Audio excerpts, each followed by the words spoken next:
তার জন্য টাকা লাগবে ৬০,০০০। আমার বিয়ের সময় আমার বাবা যে আমার গলার হার দিছিল ওইটা বিক্রি করিয়া ৪০,০০০ টাকা দিছে, আর ২০,০০০ টাকা পরে দিতে চাইছে। ৩ মাসের মধ্যে সার্টিফিকেট দিতে চাইছিল। টাকা নিয়েও সার্টিফিকেট দিতে গড়িমসি করে বিশ্ববিদ্যালয়ের সেই শিক্ষক ফারুক। তালাশ টিম রংপুর থেকে জেসমিনকে নিয়ে রাজশাহীর উদ্দেশ্যে রওনা দিল।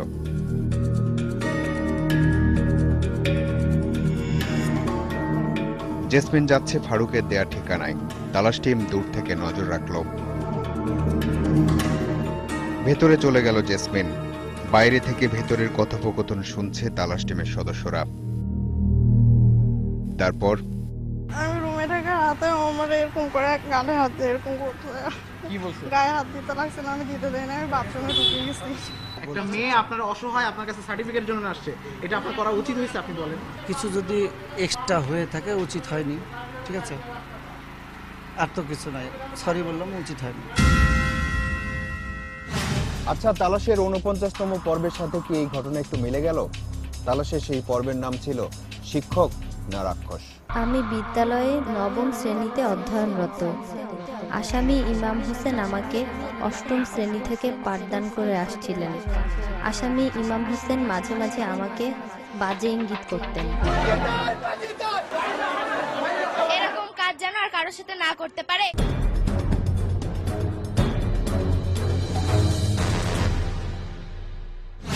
৫০তম পর্বে ৪ মাসের বিরতিতে যায় তালাশ, কারণ এই টিমের সদস্যরা তাদের ব্যক্তিগত জীবন কাটাতে পারে না, পরিবারের সদস্যদের সময় দিতে পারে না। বিশ্রাম পাওয়াটা তাদের জন্য আসলে ভাগ্যের ব্যাপার হয়ে যায়। আর তালাশের এই ১৭তম পর্বে এসে অনেক কথাই মনে পড়ছে। ৪ মিনিট পর আসছে। তালাশ একা একা এত দূর আসেনি।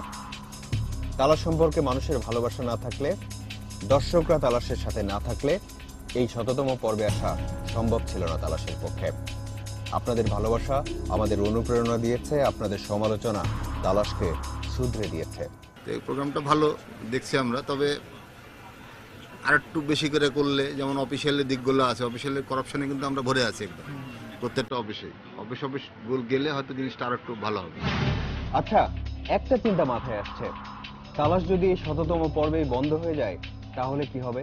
না, অবভিয়াসলি নট। তালাশ কেন বন্ধ হবে? বন্ধ করা তো উচিতই না, বরং এরকম প্রোগ্রাম আরো চলা দরকার। আমাদের প্রত্যেকটা টেলিভিশনের এরকম উদ্যোগ নেওয়া দরকার। না জানা জিনিস সব মানুষদেরকে জানানো যায়।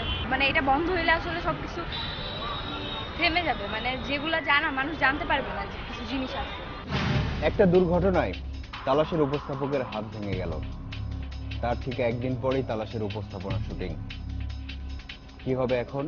হাত ভেঙে গেলেও তালাশ তো আর বন্ধ থাকতে পারে না।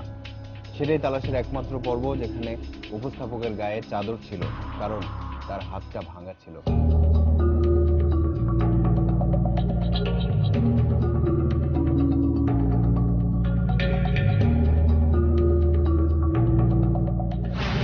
অনেকেই জিজ্ঞেস করেন তালাশে অনুসন্ধানে নেমে আমাদের কেমন ঝুঁকি নিতে হয়।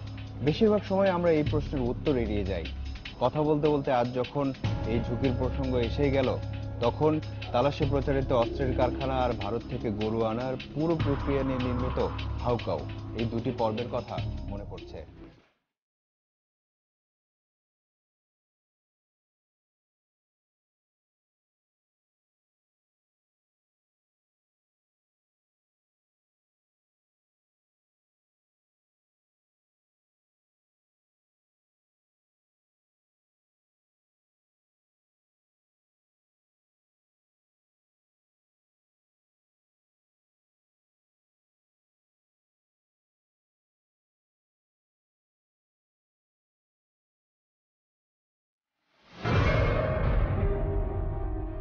সীমান্তে গরু পারাপার করার দৃশ্য ধারণ করার সময় ওপারের সীমান্তরক্ষী আর এপারের গরু পারাপারকারীদের মাঝখানে পড়ে যাওয়ার কথা মনে পড়লে এবং অস্ত্রের কারখানার খোঁজে মাঝরাতে পাহাড়ে অজানা গন্তব্যে পা রাখার কথা মনে পড়লে এখনো গা শিউরে ওঠে।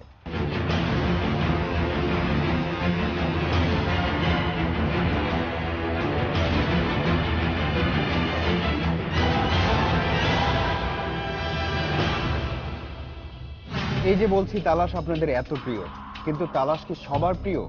না, তালাশ টিম যখন অনুসন্ধান করতে করতে কারো ঘরে ঢুকে পড়ে তখন আর তাদের প্রিয় থাকে না, তখন এই প্রিয় টিমের সদস্যদের গায়ে হাত তুলতেও দ্বিধা করে না তারা।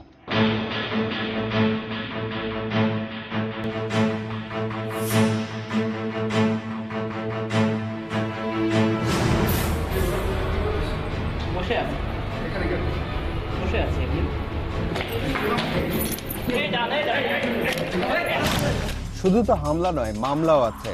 গোপন সত্যটা প্রকাশ করলেই কেউ কেউ মামলা ঠুকে দেয়, আমরা কষ্ট পাই।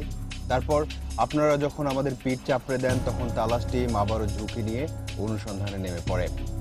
যাক সেসব কথা, জেসমিনের গল্পের আরো কিছুটা অংশ বাকি, চলুন শুনি। জীবন যুদ্ধে পরাজিত হতে চান না জেসমিন। আত্মনির্ভরশীল হতে তাই পত্রিকায় দেয়া একটা চাকরির বিজ্ঞাপন দেখে ঢাকায় যাওয়া। চাকরি হয় নগর জনস্বাস্থ্য উন্নয়ন কেন্দ্র নামের একটা প্রতিষ্ঠানে। ওই মুহূর্তে তো একটা চাকরি আমার খুব প্রয়োজন ছিল। জেসমিনের মাধ্যমে আরো কয়েকজনের চাকরি হয় সেই প্রতিষ্ঠানে। 14 জন কর্মীর টাকা দেওয়া হয়েছে, দেওয়ার পরে আর কোনো ফোন ধরে না। কর্মীরা ফোন দিলে কারোর ফোন রিসিভ করলে উল্টাপাল্টা কথা বলে। আবারও প্রতারিত জেসমিন, সাথে আরো কয়েকজন। জেসমিন হয়তো চাকরি নিয়ে প্রতারণা সংক্রান্ত তালাশের দুটি পর্ব দেখেনি। জেসমিনদের মতো অনেক প্রতারিত মানুষের গল্প উঠে এসেছিল সেই পর্বে।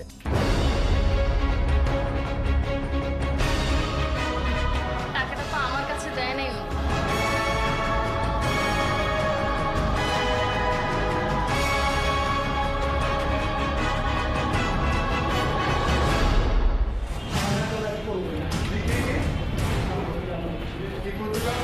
সেই পর্বে যেসব প্রতারক মানুষকে চাকরি দেবার নামে ধোঁকা দিয়েছে তারা তালাশ টিমের কাছে ক্ষমাও চায়। এরকম একটা প্রতিষ্ঠান ছিল রাজধানীর বারিধারা DOHS এর একটা বাড়িতে। সেই অফিসের ব্যবস্থাপনা পরিচালক মুজিবুর রহমান নিজের ভুল বুঝতে পেরে ক্ষমা চেয়েছিল তালাশ টিমের কাছে। সেটা 2014 সালের ঘটনা। জেসমিন যে প্রতিষ্ঠানে চাকরির জন্য গিয়েছিল সেই প্রতিষ্ঠানে তালাশ টিম। রাজধানীর বারিধারা DOHS এর এই বাড়িতে প্রতিষ্ঠানটির অফিস। ভেতরে যেতেই সবার মধ্যে একটা তড়িঘড়ি ভাব শুরু হলো। এক এক করে সবাই পালাতে লাগলো। কয়েকটা কক্ষ খুঁজে পাওয়া গেল একজনকে। দেখুন তো এই লোককে চিনতে পারেন কিনা? 2 বছর আগে তাকেই আপনারা তালাশে দেখেছিলেন। আমাকে চিনতে পারছেন? সৌজয় না, এই ব্যবসা কি চালিয়ে যাবেন? না না। তারপর মুজিবর না, বসেন একটু কথা বলি। আপনি কোথায়?